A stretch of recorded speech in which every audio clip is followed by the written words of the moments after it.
Որ ոլորտն է ձերը։ Կախվածությունները։ Իսկ ինչքան է ավելացել։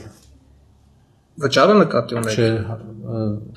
բուրժարումների քանակը վերջ տարիներին շատ։ Ինչքան։ Քանի տոկոս։ Տոկոսային առումով այս բային ինֆորմացիա տենց քանակային առումով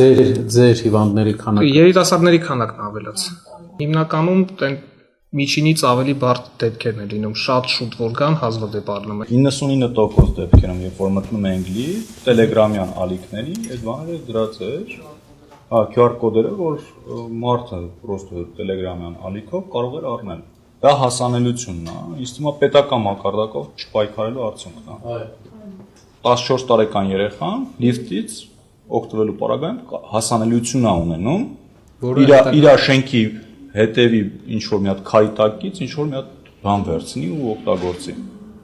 Պրոֆիլակտիկ աշխատանք չկա։ Պահպանողականությունը մեզ օգնում է թե խանգարում։ Մեծ նպատակներ ունեցող ազգի պատանիներն ու երիտասարդները հաստատ չեն ձգտելու իրանց օրը պատնեն զրուցարաններում։ Շատ իրավիճակներում կարան կոնկրետ մարդու հետ կոնկրետ գործողություններ իրականացնել, բայց սիրուն զանգի միջոցով կամ չգիտեմ շրջապատի միջոցով այդ խնդիրներից խուսափում են։